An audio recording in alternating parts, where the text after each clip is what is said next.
Previously on The Secret Sits, William Henry Ireland produced numerous works by William Shakespeare until he was finally exposed as a fraud. Today, we are going to take a look at another person who attempted to pass off works by the famous bard. And that is where we find ourselves while we pick up our story today.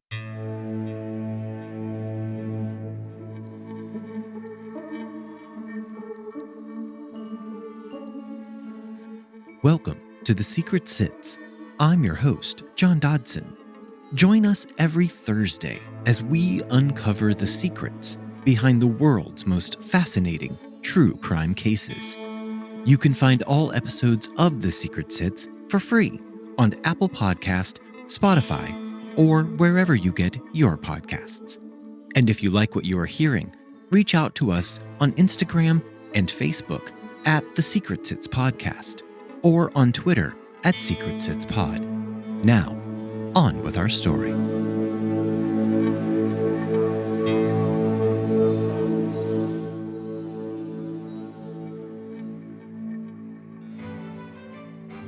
John Payne Collier was a man who led a life of serenity. He had a delightful wife whom he adored and 6 darling children. The large family took up residence in a stunning home where the couple often entertained their friends, family, and fellow scholars. In the year 1841, John Payne published an edition of Shakespeare's plays, and this edition was well received. However, the books did not sell as well as they were admired. John Payne was quite a successful publisher, and he had a very fruitful publication on history in the English drama. He had also founded the Shakespeare Society. John Payne was a vivacious 63-year-old man, and his career was tipping the peak of accomplishment. John could look forward to a very enjoyable retirement. After all, he had 23 grandchildren to visit with. But just as this seemingly sturdy man should have been slipping into retirement, he decided that what the world really needed was more Shakespeare erudition.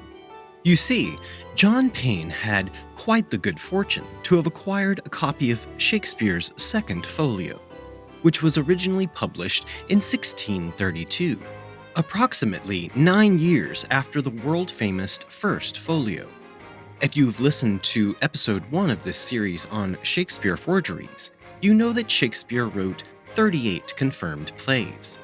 In the first folio, there are 36 plays, divided into 3 distinct categories: comedies, tragedies, and histories. The 2 plays not included in the first folio are The Two Noble Kingsmen and Pericles, Prince of Tyre. Both of these manuscripts are now accepted as Shakespearean canon. And although he may not have written the entirety of these plays, he made significant contributions to writing both of them. None of Shakespeare's poems were included in the first folio. The second folio was published 16 years after the death of the world's greatest poet. The second folio was named the Perkins Folio, because a fellow named Perkins was the first to own the manuscripts. This man felt it was appropriate to scribble his own name across the cover of the Shakespeare works. So in the year 1852, John Payne Collier decides to present this previously undiscovered folio to the Shakespearean scholarly elite. In the Perkins Folio, there are literally thousands of emendations, or notations in ink, which changed some of the originally scripted words, or the order of some of the words in the original Shakespeare plays. Collier asserted that the notations were made in a 17th century hand, and that only someone with a profound knowledge of the bard's plays could have made the alterations. John Payne went on to assert that the old corrector, as John referred to him, must have been working from the original copies of the plays. He went on to publish his extraordinary findings in an article titled Notes and Emendations in the Text of Shakespeare. John then began production on an all-new edition of Shakespeare's plays, which incorporated all of the changes from the Perkins Folio. This new edition of works by William Shakespeare would make all previous editions irrelevant, including John's own 1841 edition. But nonetheless, John Payne pressed on in his endeavors. During the production of John Payne's new edition, the Duke of Devonshire passed away, and after his death, his successor donated his father's complete and vast library to the British Library. And why do we care, you ask? Because John Payne had given the Perkins Folio to the Duke of Devonshire as a gift. When the British Library received the inheritance of the Duke's library, one librarian named Sir Frederick Madden was assigned to delve into the treasure trove of literature. As librarian Sir Freddie began examining the Perkins Folio, there were things that stood out and perturbed him. For one, the ink notations had been written or drawn over pencil notations. It was as if someone had made all of these corrections and then gone back over them in ink later. But old Sir Fred could not be fooled this easily, and he quickly deduced that some clever forger had first made these notations in pencil and then traced them with writing ink to give them the look of antiquity. But you have to get up earlier in the morning than that to fool Sir Mad Dog Freddy. After pondering his findings and deciding that he was, of course, correct, Sir Madden of the Land of Fred published his findings in an article. This article did not stop people from believing the authenticity of the Perkins Folio, but it did push the issue into the gossip circles of scholarly cocktail parties, and it became a hotly debated issue. There was a split between Shakespeare's groupies as to whether the Perkins Folio emendations should be accepted, and the issue was split like a hot topic on The View. After some 18 years, in 1860, Nicholas Hamilton published an article declaring that the Perkins emendations were decidedly forgeries. Following this, Clement Ingleby published a book titled Complete View of the Shakespeare Controversy. The book totally dismantled John Payne Collier's claims about the legitimacy of the Perkins Folio. John Payne did not even respond to the uproar of criticism around the Perkins Folio, but in the public, he was maligned as a forger. Now under the proverbial microscope, experts began looking at some of John's other antique documents, like the Bridgewater House documents. This was a collection of early English literature, obtained by John Payne through the treasures of Lord Ellesmere at Bridgewater House. And here they discovered that John Payne had also added words and lines to these documents as well. By the year 1862, John Payne Collier was in his early 70s, and he was a lonely and disgraced man, mocked by his scholarly society. But you can't keep a good man down, and John Payne went on to live for another 20 years. He died at the ripe old age of 94 in 1883. In almost a century of living, John never admitted to forging anything during his life. During his last few years on this giant spinning rock, he continued to write, and he produced an autobiography. Within this autobiography, John writes one sentence that has been mulled over by people for years. My repentance is bitter and sincere. Some have taken this as the old man's veiled attempt at an admission of guilt. But what do you think? There are those who have staunchly defended John Payne.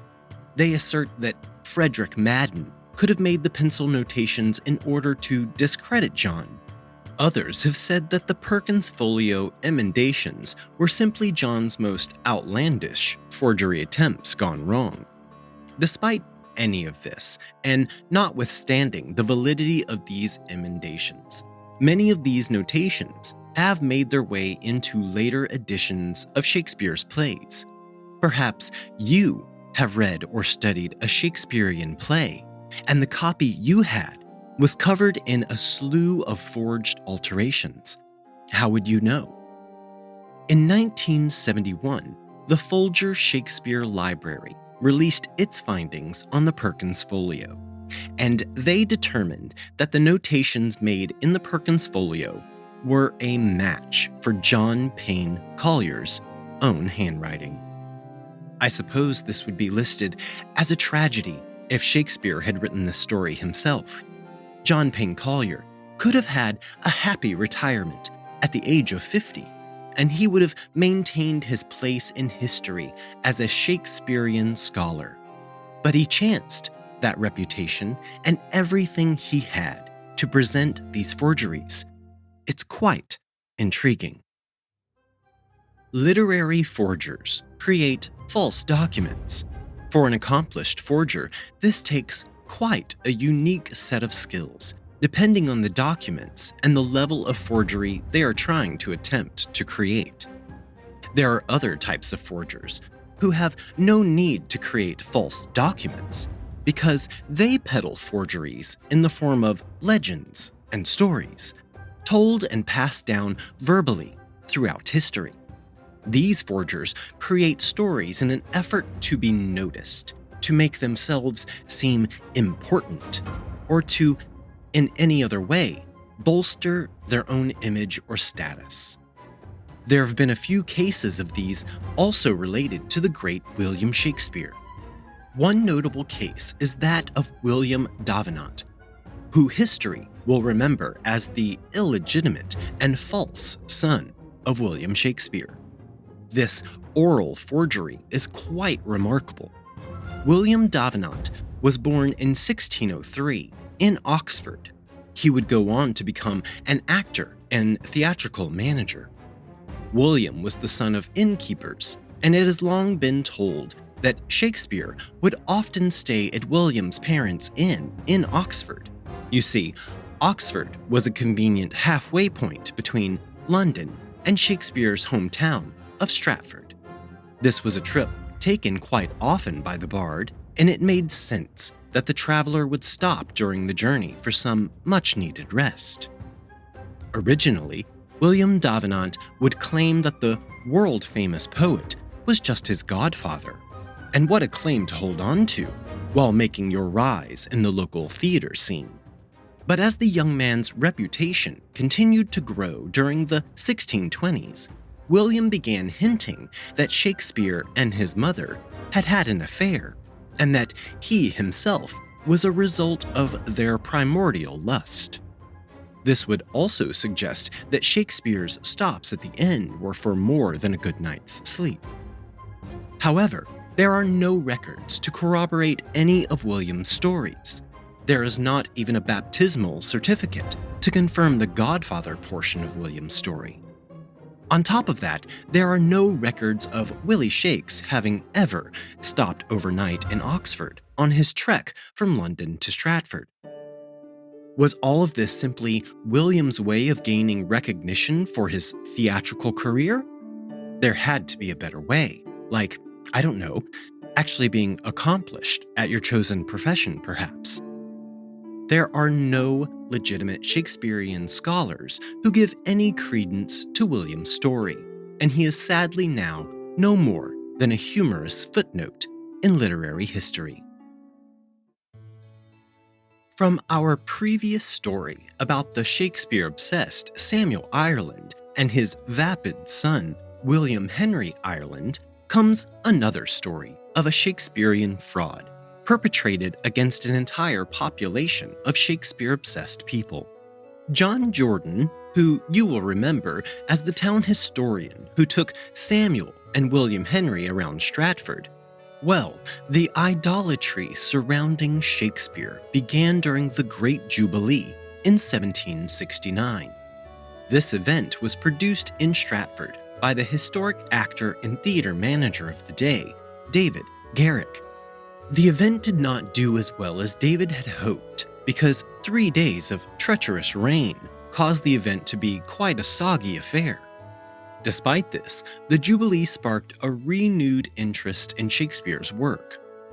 We know that Shakespeare's beautiful home, which he lived in after his retirement, was demolished in 1759. 10 years before the Jubilee. The previous owner said that he was tired of people pillaging through his property in their attempts to see the 150-year-old mulberry tree that had supposedly been planted by Shakespeare's own hands. So the man cut down the tree. But this only led to new folklore, and that is where a person known to us enters the story. Mr. Sharp, who carved handmade objects from the wood of old Bill Shakespeare's mulberry tree. Mr. Sharp produced small boxes, cups, and other items. There were so many items, it was difficult to believe that one tree, even at 150 years old, had enough usable wood to produce such an ever-growing array of objects. For 30 years following the Jubilee, John Jordan continued his role as the local Stratford tour guide for all things Shakespeare-related, or Shakespeare-adjacent. And for the next 40 years, Mr. Sharp somehow continuously produced new products to sell, all made from the same wood of this one historic tree. John Jordan did know many accurate facts about Shakespeare. However, to make his historic tours a bit more interesting, John would fill in the gaps of time during Shakespeare's life with stories that he simply made up. There exists a legend that during Shakespeare's youth, he was caught poaching deer by Sir Thomas Lucy. This is a true legendary story, but when John Jordan told the story, he added his own je ne sais quoi, and he described Shakespeare in his youth as a rabble-rouser who would drink heavily and get into mischief. To add authenticity to his fabricated story, John would show his tours a crabapple tree near Anne Hathaway's home, and there he would proclaim was the very spot where Shakespeare and his wild and crazy friends would have their raucous drinking parties. The problem with these made-up stories is that, just like John Payne Collier's Forgeries, some of these stories have made their way into Shakespeare biographies, and even to this day, some of these erroneous stories appear in books and articles about the famous bard. Finally, I want to ask a question. Why Shakespeare? Why are the centuries filled with forgeries of this one literary giant? Well, I will answer my own question. Today, it is estimated that anything, absolutely anything, that contains a single authentic signature from William Shakespeare would have a starting price of $1 million. A completely new Shakespearean document, for example, one of his plays in his own hand, would bring in an outrageous amount of money, which would far surpass the figures obtained for original works of art by Van Gogh, Picasso, or Renoir. To understand why this price would be so high, you have to understand the process of writing plays in Shakespeare's time. The writer only wrote for an acting company, and anything they wrote immediately belonged to the acting company and not the author. The play script would be copied by hand for each actor, but those were the only copies of the work which existed. Sometimes the actors would reproduce a script from their memory, or a member of the audience would sit and write out the script line by line as it was performed, and they would later publish their script. But how accurate were those? Sit at home tonight and watch your favorite TV show and try and transcribe the script at the exact same time you're listening to it, and let's see how accurate you would be. A lot of the actual Shakespearean scripts were destroyed in the Great London Fire of 1666. 2/3 of the city was decimated during this one single fire. Aside from Shakespeare Folio No. 1, which was published 7 years after the poet's death, play scripts were simply not considered valuable literary documents. Forgeries are white-collar crimes, but they can be just as interesting as all other true crime stories. And here on The Secret Sits, we love to discuss interesting true crime, and not just what's in the headlines. And with that, we hope you enjoyed. We dance round in a ring and suppose, but the secret sits in the middle and knows. The Secret Sits podcast is researched and written by me, John Dodson. Audio engineering by Gabriel Dodson. Original logo artwork provided by Tony Lay.